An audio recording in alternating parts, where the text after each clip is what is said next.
500 বছর পর রামলালার প্রতিষ্ঠাকে কেন্দ্র করে প্রধানমন্ত্রীর আহ্বান ছিল স্বচ্ছ ভারত অভিযানের। সেই অভিযানের ডাকে সাড়া দিয়ে ভারতীয় জনতা পার্টির 36 শান্তিরবাজার মণ্ডলের ওবিসি মোর্চার উদ্যোগে আজ শান্তিরবাজার সুগার মিল স্থিত কালী মন্দিরে এক স্বচ্ছ ভারত কর্মসূচির আয়োজন করা হয়। এই কর্মসূচিতে উপস্থিত ছিলেন ওবিসি মোর্চার state social media incharge Bhupesh Debnath, উপস্থিত ছিলেন ওবিসি মোর্চার জেলা সভাপতি দুলাল দেবনাথ, জেলার সাধারণ সম্পাদক অমল দেবনাথ, শান্তিরবাজার পুর পরিষদের ভাইস চেয়ারপারসন সত্যব্রত সাহা, 36 শান্তিবাজার মণ্ডলের মণ্ডল সভাপতি শ্যামলাল দেবনাথ সহ উপস্থিত ছিলেন অন্যান্য নেতৃবর্গগণ। আজকের এই কর্মসূচি সম্পর্কে বলতে গিয়ে জানান বিস্তারিত।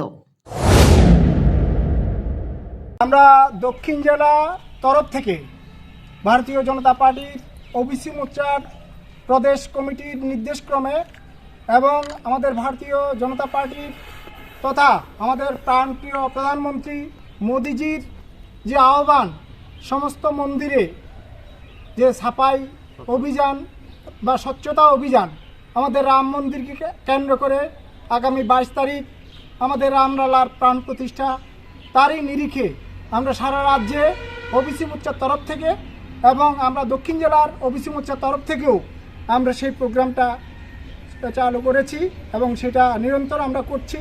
আপনারা জানেন আমাদের যশস্বী প্রধানমন্ত্রী নরেন্দ্র ভাই মোদিজি 14 জানুয়ারি থেকে 22 জানুয়ারি পর্যন্ত, অর্থাৎ আমাদের রামলালার যে প্রাণ প্রতিষ্ঠা দিবস 22 জানুয়ারি পর্যন্ত আমাদের সারা ভারতবর্ষের সমস্ত মন্দির, মসজিদ এবং গির্জা, সেই ধর্মীয় প্রতিষ্ঠানগুলিকে স্বচ্ছ অভিযানের মাধ্যমে পরিষ্কার পরিচ্ছন্ন করার জন্য যে ডাক দিয়েছেন, সেই ডাকে সাড়া দিয়ে আমাদের ভারতীয় জনতা পার্টির ওবিসি মোর্চার উদ্যোগে আজকে আমরা শান্তিরবাজারে এখানে আমরা সুগার মিলের কালী মন্দিরে আমরা স্বচ্ছতা অভিযান করছি। আমাদের 4 নম্বর ওয়ার্ডের অন্তর্গত এই কালী মন্দির, আরেকটা কালী মন্দির আছে আমাদের উত্তরপাড়াতে, সেটাও 4 নম্বর ওয়ার্ডের অন্তর্গত, সেটাও আমরা পরিষ্কার করব। তার আগে আমরা রাম ঠাকুর আশ্রম করেছি, আমরা গোবিন্দবাড়িতে করেছি, রাধা মাধব মন্দির করেছি। এইভাবে আমরা 22টা মন্দিরে এই শান্তিরবাজারে আমরা যেগুলি আমাদের মেইন ধর্মীয় প্রতিষ্ঠান সেগুলিকে আমরা পরিষ্কার পরিচ্ছন্ন করছি আমাদের নরেন্দ্র ভাই মোদিজির আহ্বানে এবং আমাদের যে রামলালা 22 জানুয়ারি যে প্রাণ প্রতিষ্ঠা সেটাকে সামনে রেখে।